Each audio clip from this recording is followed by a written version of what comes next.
Halo semuanya, selamat datang kembali di video analisa market futures dari Amandana. Ini adalah analisa kita untuk minggu ini, yaitu dari tanggal 7 sampai 11 November 2022. Untuk market seperti biasa itu ada Dow Jones, ada Nasdaq, ada US Oil, dan juga ada indeks dolar. Seperti biasa, jika teman-teman suka dengan videonya, teman-teman jangan lupa like dulu videonya, subscribe bagi yang belum subscribe, hidupkan lonceng, dan di-share ke teman-temannya lain yang sekiranya memerlukan analisa kita di market futures, khususnya pada di Dow Jones, Nasdaq, US Oil, dan juga di indeks dolar. So, kita akan pertama, yaitu yang pertama dari indeks Dow Jones dulu ya. Jadi seperti yang sudah saya katakan kemarin, itu kita ada Fibonacci ya. Fibonacci itu dari di sini ada Fibonacci 76,8 ya. Pas banget di sini kita ada satu area juga area supply ya. Area supply besar. Ini juga ada gini sih. Ada apa namanya? Ada gap. Ya, ada gap tapi gapnya belum keisi untuk saat ini dan harga sudah drop. Ya, harga sudah drop kemarin, sempat turun sejauh, kalau dilihat dari open di sini sampai di sini turun hampir 4%. Ya, 4% dah ya. Jadi yang kemarin yang ambil sell ketika news FOMC kayaknya ada yang profit kemarin ya, seperti itu. Dan sekarang untuk Dow Jones bagaimana? Well, untuk Dow Jones saya rasa masih sama sifatnya. Saya rasa untuk Dow Jones masih sama sifatnya, jadi kita berasumsi Dow Jones untuk saat ini kita lihat dulu ya, sebelum itu ke monthly time frame dulu ya. Kita lihat dari monthly, kemarin itu kan monthly dari bulan Oktober itu bullish pressure sangat besar, dan awal bulan kemarin kita sekarang masih merah. Dan kalau dilihat dari weekly ya, dari weekly perspektif ya, di sini ada Fibonacci dan harga berhenti di 76,8 pas di sini juga. Dengan target kita itu adalah bisa sampai drop di bawah di sini ya. Dan sekarang harga sudah running profit dan untuk saat ini belum bisa di set untuk BEP ya. Jadi untuk saat ini biarkan harga ini masih running dulu ya. Biarkan harga ini running dulu. Setidaknya kita harus memastikan bahwa harga di sini akan membuat new lower low ya. Well, tapi saya rasa tendensinya di sini secara time frame weekly ya, kita sudah melihat market structure sekarang yang lebih jelas saya rasa ya. Teman-teman bisa lihat di sini awalnya ya. Teman-teman bisa lihat di sini kalau dia membuat new higher high, higher low, higher high, higher low, higher high, lower low ya, lower low, lower high, lower low, lower high, lower low, lower high. Sekiranya pasti dikira lower high di sini ya, tapi anggaplah seperti ini ya. Lower low dikira membuat higher high, tapi ternyata tidak. Yang ada dia membuat lower low. Dan sekarang kita akan menunggu apakah di sini dia akan membuat new lower high. Ya. Jika dia membuat new lower high di sini, maka otomatis harga dari Dow Jones itu bisa turun sampai ke 26.000. Ya. Kenapa demikian? Well, karena indeks saham pasti berbanding terbalik dengan yang namanya indeks mata uang. Karena suku bunga di Amerika sekarang sudah 4% dan OTW menuju 5% di akhir tahun nanti, entah itu 4,5% ataupun 4,75 nanti di akhir Desember 2022. Well, saya rasa untuk di Dow Jones mungkin ini akan menjadi area lower high, saya rasa ya. Saya rasa di sini dia akan membuat new lower high seperti di sini, dia drop buat lower high. Dan kemungkinan ketika lower high ini valid, maka Dow Jones akan drop secara signifikan sampai ke harga 27.000. Saya rasa ya, saya rasa seperti itu karena di sini ada satu level area penting yang pernah terjadi semenjak tanggal 29 Januari 2018, di mana ini merupakan area resisten di break, resisten di break menjadi support, support di break menjadi resisten di break sekarang menjadi support. Dan sekarang kita akan menunggu ya Selama harga 34.257 tidak di break oleh market, maka tendensi kita untuk saat ini di Dow Jones itu masih bearish. Apakah ini menjadi awal minggu mulainya bearish market di Dow Jones? Itu saya tidak tahu. Yang penting di sini bagi trading di Dow Jones ini sudah valid kondisinya. Stop loss sudah di atas 34.245 ya. Kiranya stop lossnya itu di harga 34.800 atau di 34.700 seperti itu. Dengan target profit kita itu bisa drop turun sampai ke 28.000. Well, untuk Dow Jones ini sekarang lebih simpel kelihatannya karena harga sudah masuk ke area entry-nya, juga sudah open di sini. Kita akan tunggu aja selama seminggu ini, karena kalau kita lihat seminggu ini kita cuma ada berita yang penting itu mengenai angka inflasi di hari Kamis malam. Jadi nanti di hari Kamis malam kemungkinan akan ada pergerakan juga di Dow Jones seperti itu ya. Next kita akan pindah ke Nasdaq. Well, untuk Nasdaq sendiri sekarang Nasdaq masih sideways besar. Dia tidak mau memperlihatkan adanya tren naik dan tren turun. Entah ini kenapa, ada masalah apa di Nasdaq ini saya tidak tahu. Overall Nasdaq untuk di bulan ini kita sudah cenderung bearish ya. Dan untuk di weekly time frame pun kita sudah membuat new lower low ya. Kita sudah membuat new lower low dan kita ternyata dari minggu kemarin ya, satu minggu kemarin awal bulan November itu ditutup dengan candle bearish ya. Dan kalau kita lihat dari daily, harga tidak bisa kemana-mana ya, harga tidak bisa break ke area apapun. Dia tidak bisa tutup di area 11.500 ini juga dia nggak bisa kan ya, dia nggak bisa kemana-mana. Bisa saya bilang seperti itu. Dia karena kalau lihat di sini menjadi area resistan, support, kemudian di sini dia break, di sini menjadi support, dia menjadi support, di break supportnya, kemudian di retest, sekarang dia break di bawah lagi dan harga sekarang berada di tengah-tengah. Well, untuk di Nasdaq lebih sulit dibandingkan dengan Dow Jones tadi. Kalau Dow Jones kan lebih jelas kelihatannya. Secara untuk Nasdaq sekarang harganya bergerak sideways ya. Well, tapi overall Nasdaq tendensinya lebih cenderung ke bawah dibandingkan tadi Dow Jones. Ya, koreksinya lumayan tajam ke atas, tapi untuk di Nasdaq dia sideways tapi cenderung turun untuk saat ini. Tapi nggak tahu nanti ke depannya ya. Dan untuk Nasdaq sendiri kita ada satu area resisten terdekat yaitu di harga 10.950 ya di sini. Jadi di harga 10.950 menjadi area tahanan yang penting juga karena ketika nanti dia bisa break ke atas, kemungkinan harga dari Nasdaq itu akan mengejar area supply berikutnya yaitu yang ada di harga 11.200. Jadi untuk yang nge-buy di Nasdaq biarkan harga ini nge-break 10.950 dulu, baru teman-teman nanti boleh nge-buy. Untuk yang nge-sell bagaimana? Well, karena sekarang harganya sudah berada di tengah-tengah ya, sedang berada di tengah-tengah karena nanti juga harganya juga tidak bagus ini sangat bisa saya bilang ya, sangat tidak worth it untuk trading cancel walaupun sebenarnya tendensinya lebih ke sell. Ya mungkin teman-teman bisa open sell ketika nanti ada harga itu break di bawah 10.650 ya. Ketika ada harga break di bawah 10.650 atau enggak di bawah 10.600 deh ya. Ada candle tutup di bawah 10.600, teman-teman boleh berinisiatif untuk ambil posisi sell nanti dengan targetnya itu di 10.400 ya, seperti itu. Jadi untuk Nasdaq memang prefer untuk sell, tapi karena chartnya tidak jelas kita tunggu kejelasan di market dulu baru kita open sell nanti, seperti itu ya. Tapi overall dari awal bulan kemarin ya, awal minggu kemarin yang ambil posisi short sebenarnya sudah profit sangat luar biasa ya.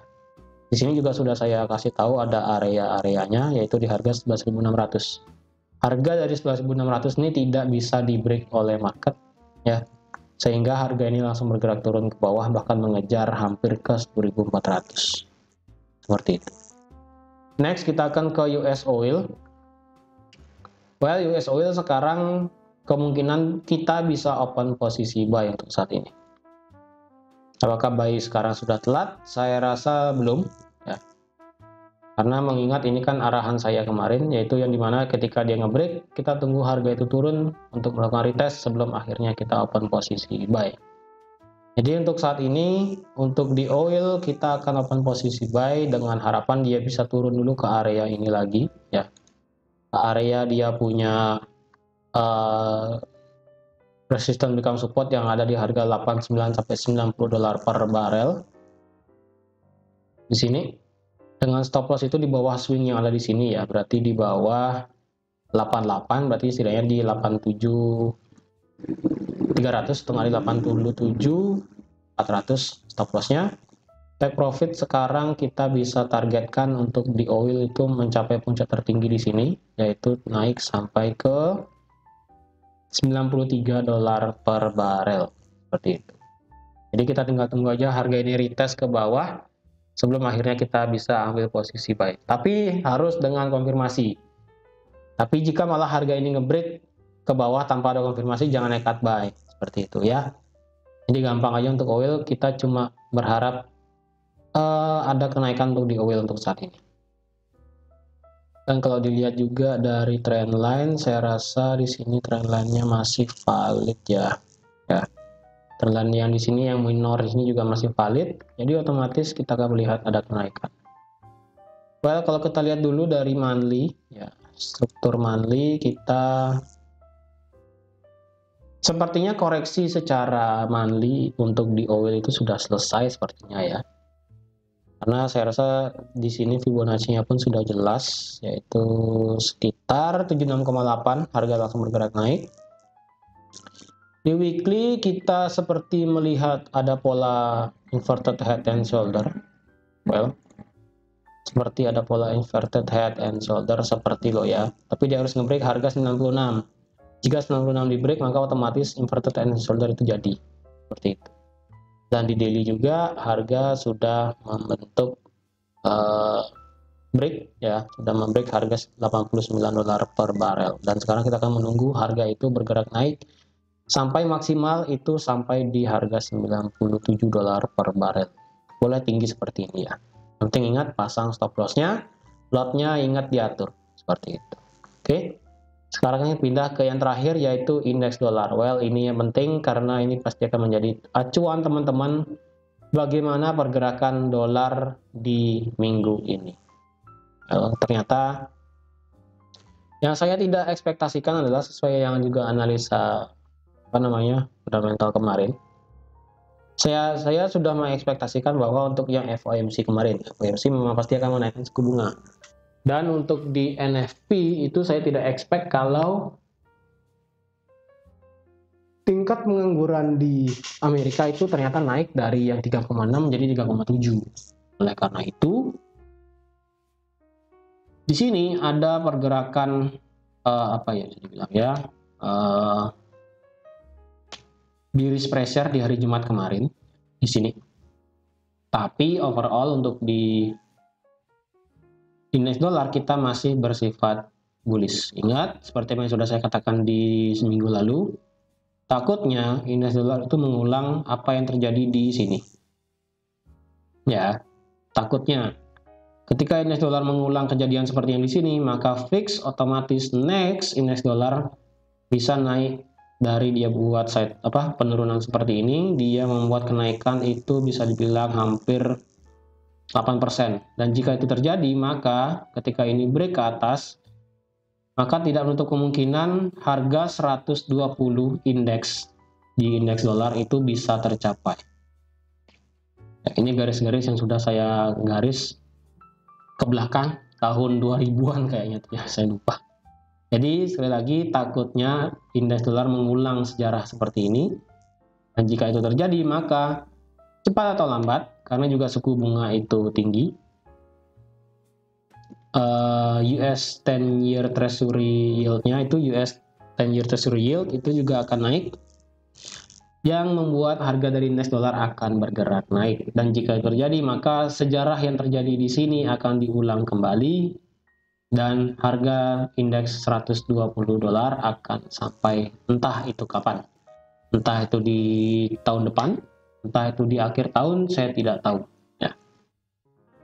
Yang penting pandangan teman-teman saat ini adalah dolar itu belum biris. Ya, sekali lagi, dolar itu belum biris. Kenapa saya katakan belum? Karena tidak selamanya apa yang naik itu akan terus naik dan tidak selamanya yang turun akan selamanya turun. Ya. Oleh karena itu saya bilang bahwa dolar saat ini belum biris. Apakah nanti ke depannya bisa biris? Tentu saja bisa. Kapan? Itu saya tidak tahu. Entah itu 2023 ataupun 2024, 2025, saya tidak tahu. Pokoknya sampai nanti 2022 ini selesai. Untuk saat ini dolar masih bullish. Apapun itu pokoknya dolar masih bullish ya. Overall jangan pernah melawan dolar. Dan juga di sini kita bisa spot suatu trend line di sini dan juga di sini. Entah teman-teman tahu apa pola di sini, silahkan ya. Yang tahu pola ini pasti akan tahu bagaimana cara membaca pola ini. Nih, saya kasih lihat di weekly ya, lebih gampang. Ini teman-teman bisa lihat polanya di weekly. Ya. Apa yang harus teman-teman lakukan ketika melihat pola seperti ini? Ini udah sangat gampang ini saya kasih lihat ya. Di weekly mungkin ragu, di daily sangat kelihatan. Apa yang harus teman-teman lakukan ketika melihat pola seperti ini? Udah gitu aja ya. Karena supaya teman-teman tahu juga apa yang harus teman-teman lakukan terhadap dolar. Sebenarnya sini teman-teman trading di mayor pair ya, dan juga ada yang dolar-dolar di setiap pairnya. Itu contohnya kayak USD-Yen, USD CHF dan USD CAD. Itu kemungkinan penurunannya hanyalah sebatas secara kasat mata aja. Ya, secara kasat mata. Karena kalau kita lihat secara weekly, sekali lagi, kita masih bullish banget. Jadi otomatis mayor pair seperti Euro USD, GBP USD, AUD USD, NZD USD, bahkan gold dan silver, jika dia naik, itu hanyalah sebatas koreksi saja. Ya. Jadi untuk yang trading swing, pasti akan mengambil open posisi sell di harga yang mantap, di harga diskon seperti itu. Jadi biarkan harga itu retrace sebisanya dan kita akan bisa open posisi sell di mayor pair seperti itu. Dan sekarang indeks dolar sepertinya akan membentuk pola seperti ini ya. Entah teman-teman tahu pola seperti ini ya atau tidak, silahkan nanti yang tahu silahkan di kolom komentar supaya teman-teman belajar juga pattern apa yang terjadi di sini dan bagaimana kelanjutannya jika ada pola seperti ini. Well, ya. Yang penting nanti di sini ya, di hari Kamis malam kita ada data inflasi di Amerika. Mungkin itu akan menggerakkan dolar, pastinya, bukan mungkin, pasti akan menggerakkan dolar, tetapi saya rasa sekalipun dia bisa menggerakkan dolar, sentimen itu pasti akan masih bertahan seperti itu. Ya, entah akan bertahan seperti ini atau tidak, seperti itu ya. Oke, jadi teman-teman sekian aja untuk analisa market futures pada video kali ini, pada minggu ini. Tadi overall kita sudah ada di Dow Jones, kita lebih prefer untuk sell, ya. Sudah ada open posisi juga. Untuk di Nasdaq kita menunggu harga itu break, untuk oil kita menunggu harga itu retest. Dan untuk panduan indeks dolar pada minggu ini, kita lebih cenderung untuk melihat adanya pola pattern seperti ini. Apa nama pola patternnya dan bagaimana seharusnya itu bergerak? Silahkan tinggalkan di kolom komentar menurut pandangan teman-teman sendiri. Ya, jadi sekian aja untuk analisa market futures pada minggu ini. Terima kasih sudah menonton video ini sampai habis. Terima kasih juga sudah like, share, dan subscribe juga. Dan sampai jumpa di analisa market futures minggu depan. Bye-bye.